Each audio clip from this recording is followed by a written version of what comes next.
On va travailler sur la factorisation. Pour factoriser, je vous ai écrit qu'on utilisait les deux formules que vous avez sous les yeux. Ces formules-là, ce sont les formules de la distributivité qu'on a vues lorsqu'il fallait développer, sauf qu'elles sont écrites dans l'ordre inverse. Et pourquoi elles sont écrites dans l'ordre inverse? Parce que factoriser, c'est l'inverse de développer. On va transformer une somme en un produit. Alors, factoriser, vous l'avez déjà vu. Sûrement pas avec ce nom, mais vous l'avez utilisé sur du calcul mental avec des exemples numériques.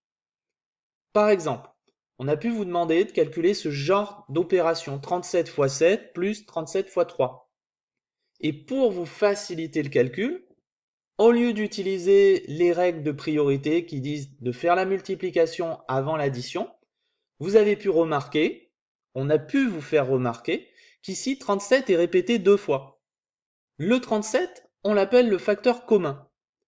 Et donc, si je multiplie 37 par 7, puis après que je le multiplie par 3, on peut dire qu'on le multiplie par 7 plus 3, par 10. D'accord? Si j'ai 7 paquets de 37 plus 3 paquets de 37, c'est comme si j'en avais 10 paquets de 37.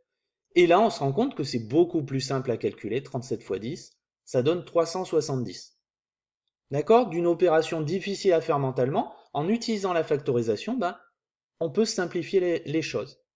Alors ça, c'est des choses que vous avez déjà pu voir. Ce qui nous intéresse aujourd'hui, c'est d'utiliser cette factorisation avec des exemples de calcul littéral, des exemples de calcul avec des lettres, avec des x. D'accord? Donc, premier exemple que je vous propose, c'est 25x moins 15 qu'il faudrait factoriser. Alors là, c'est plus compliqué. Parce que si vous regardez, vous n'avez pas de facteurs communs qui apparaissent, comme tout à l'heure. Vous n'avez pas de 37 qu'on voit deux fois.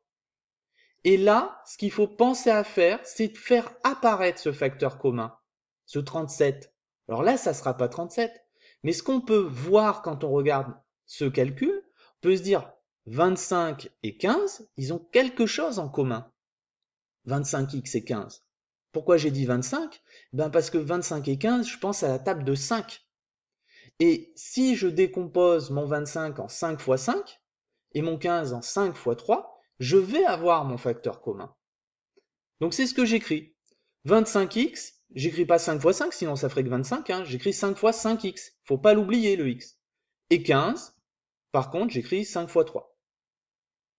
Maintenant, j'ai mon facteur commun. Mon 5 là qui se répète, je peux le marquer. C'est mon facteur commun. Je le mets en couleur et je le souligne.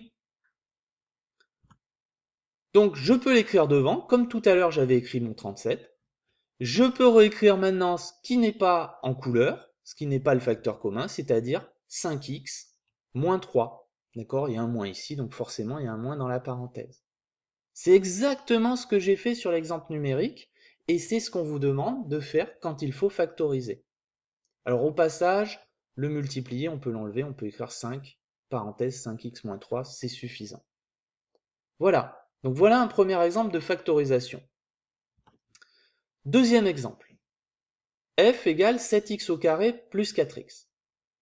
Comme tout à l'heure, on n'a pas de facteur commun visible. D'accord? Donc on regarde. 7 et 4, est-ce qu'ils sont dans une même table? Non. Non, pas du tout. Mais il y a autre chose qu'on peut voir qui se répète dans ces deux termes, dans 7x au carré et dans 4x. Ce sont les x. Vous savez que 7x au carré, c'est x fois 7x, d'accord? X fois x donne x au carré. Donc je peux le décomposer comme ça. Et mon 4x, je peux le décomposer en écrivant x fois 4. Donc, j'ai encore une fois fait apparaître un facteur commun. Et c'est le plus dur, hein, c'est cette décomposition, repérer le facteur commun. Une fois que j'ai fait ça, c'est hyper simple. Je n'ai plus qu'à souligner, mettre en couleur, mais vous, je vous conseille de souligner le facteur commun. On le réécrit en premier, et après, on ouvre une parenthèse et on met tout ce qui reste, tout ce qui n'est pas souligné, c'est-à-dire 7x plus 4. D'accord? Encore une fois, on peut mettre un multiplié ici, mais la plupart du temps, on ne le met pas. Hein. D'accord? Devant une parenthèse, on peut le supprimer. Pour simplifier l'écriture, je l'ai supprimé. Donc voilà la forme factorisée. Et on a bien transformé une somme en un produit. D'accord? Ici, j'ai x qui multiplie toute la parenthèse 7x plus 4. Et on peut même remarquer que si on veut, on pourrait développer cette expression x fois 7x plus x fois 4 et on retomberait sur la forme de départ, d'accord? Vu que factoriser, c'est l'inverse de développer. Donc développer, c'est l'inverse de factoriser. Donc voilà pour ces deux exemples intéressants. Alors je vous ai mis un troisième exemple qui est plus dur. C'est ce qu'on peut vous demander après quand vous êtes un petit peu meilleur sur la factorisation.